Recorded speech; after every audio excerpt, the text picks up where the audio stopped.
If you're using the DJI Osmo Mobile 3 or the DJI OM4, the Mimo app adds essential functionality to the gimbal. In this video, I'm going to go through and explain absolutely every single feature contained within the DJI Mimo app. I'll timestamp everything as well so you can use the chapters to navigate to a feature you're interested in knowing more about.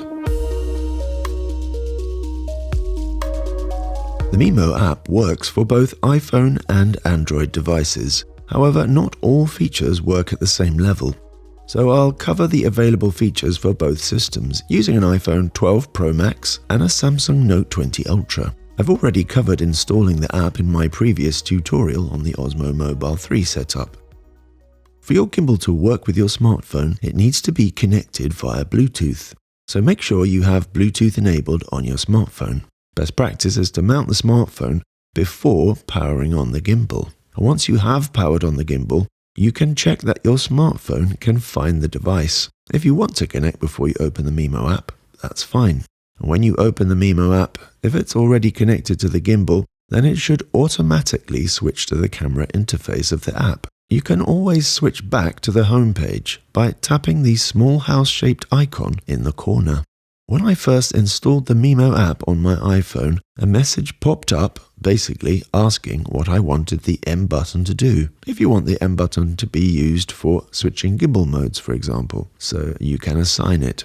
But don't worry, you can assign this later in the settings. This is one of the things DJI does really well in the Mimo app. You can access so many resources from this homepage, and it's all laid out nice and clear. At the top, there's some news updates and articles. There's links to DJI support, a DJI online forum, and many DJI-related videos, tutorials, and stuff shot using DJI Kit. And when you've had enough of the home screen, then tap the camera icon labeled Device. Now you're ready to start shooting. But before we do, let's talk about the AI Editor on the homepage. So the AI Editor allows you to select a bunch of clips from your library, and then the app will cut them together and add some music. There's different templates that you can select, and there's more that you can download as well to fit the style that you're looking for. You can select a template and then customize it, changing the length of the clip, add filters, change the volume, and you can mess about with the end message or just not have one. I found that the iPhone version has more options to edit here. Well, the strange thing is that many of these templates include text, but the button to edit that text is not always available. It seems that some templates allow the text to be edited, but not others. Obviously, it would be much more useful if we could edit all the text, or just remove it. But there's really a ton of templates to download and have fun with here. Tap this button to access a bunch of DJI tutorials. You can select which device you want to learn about. When I tried to access the manual, I just got a blank screen on my iPhone. But using my Samsung, it directed me to download a PDF. The gimbal always defaults to portrait mode when you first power up. Double tap the M button to switch between these modes. The big red circle is, you guessed it, the record button. In video mode, tapping this will start recording. In photo mode, it will take a photo. Pressing the shutter button on the gimbal handle will have the same effect as tapping the circle on the screen. To the right of the record button is a camera mode menu that you can swipe up and down to access all the modes. Video mode and photo mode are pretty self-explanatory. Pressing and holding the zoom control on the gimbal will zoom slowly in. Tapping the zoom control will move the zoom between the points at the bottom of the screen. And this is like switching cameras on your iPhone, although on the Android it does not have access to the telephoto lens. The zoom works the same for video and photo. You can also zoom in and out by swiping the zoom level indicator circle. While the Mimo app has access to my iPhone telelens, it does not have access to the telelens on my Samsung. But that's to do with Samsung, who do not allow third-party apps access to the telelenses. So blame them. Switching to slow motion means the video will be in slow motion when played back. Surprise, surprise. There's no options to change resolution or frame rate. Using the Mimo app with my Samsung, there is no slow motion mode at all. Dyna-Zoom creates that vertigo shot where the subject appears to remain static while the background is kind of sucked inwards or blown outwards. This shot was made famous after it was used in a film called Vertigo by Alfred Hitchcock, and that was made in the 1950s. You can choose whether to make the background expand or shrink by choosing move in or move out. Now draw a box over the subject in the frame. Start recording and move slowly towards or away from the subject, depending what you chose before.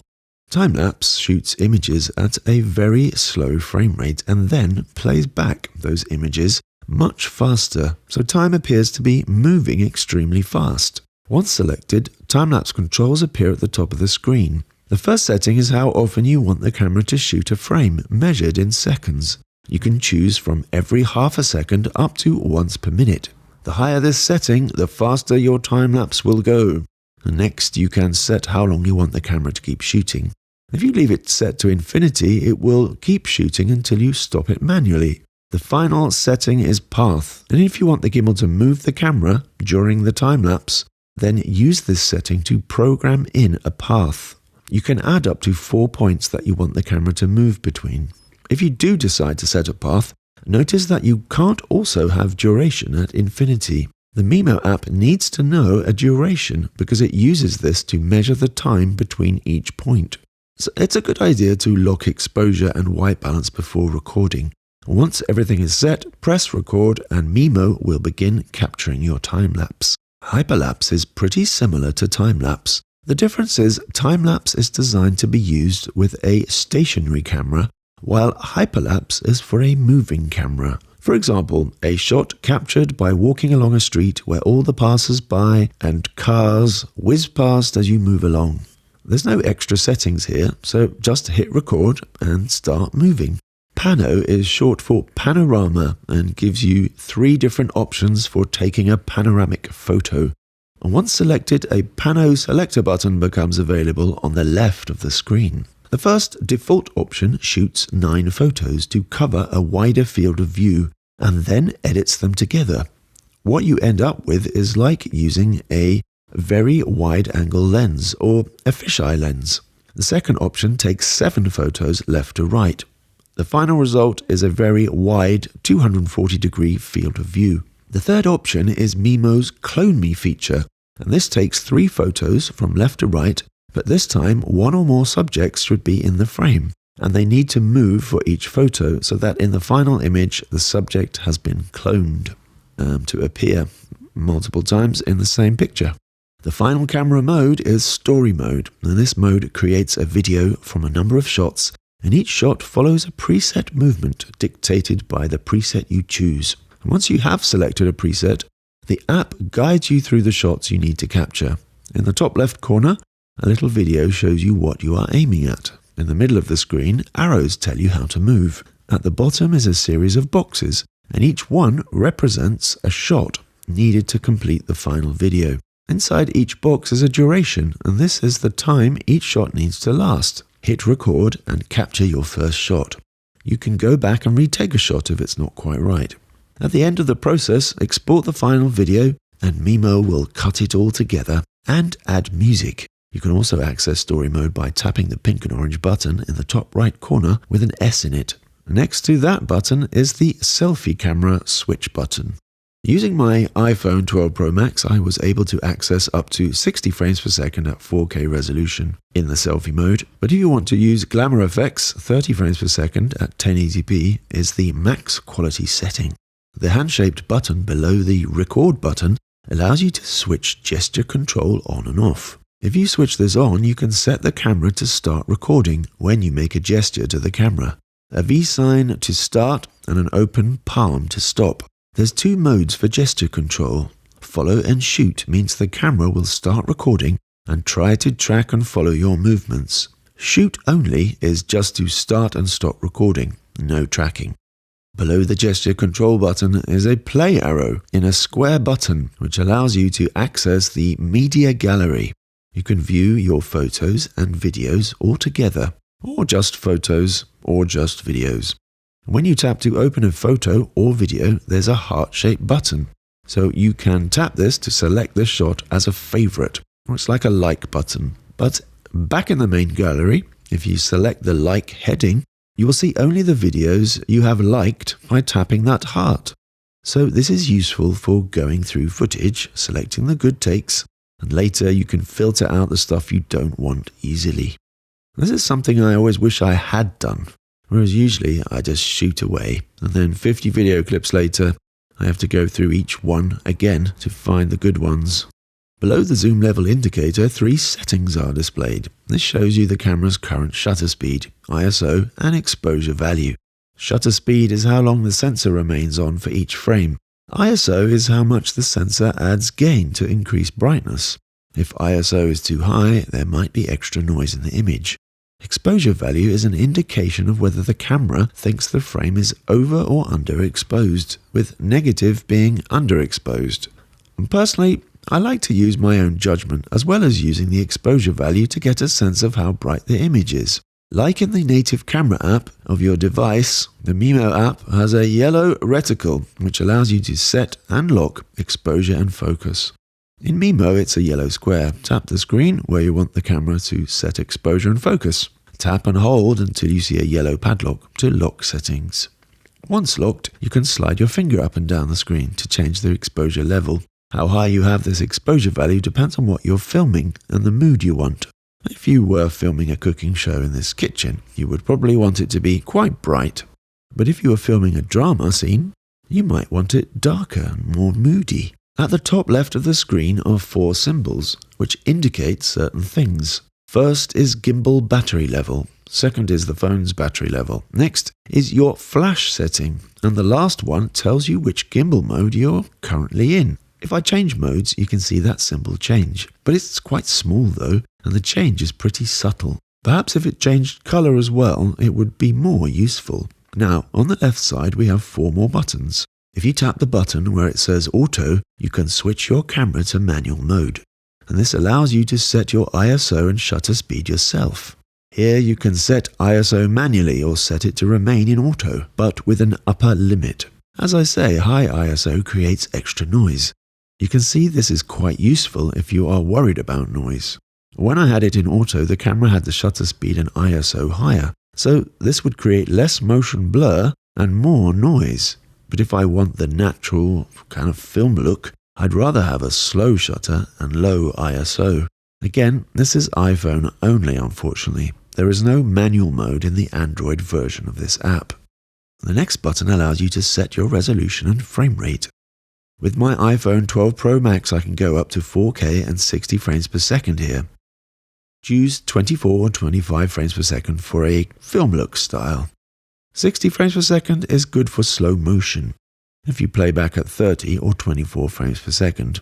In an editing program, you just slow the clip down by 50 or 40% if it's a 24 frames per second sequence. Note that the options here change depending on the camera mode. For example, when you have Hyperlapse selected, you now get resolution and speed options. There's no frame rate options. Using my Samsung, I only get 30 frames per second, but I can shoot up to 4K. Below that button is the Glamour Mode button. Switch this on if you want to beautify your subject with digital effects. The sliders can be used to adjust things like how slim your face is, smooth the skin, make your eyes bigger, and so on.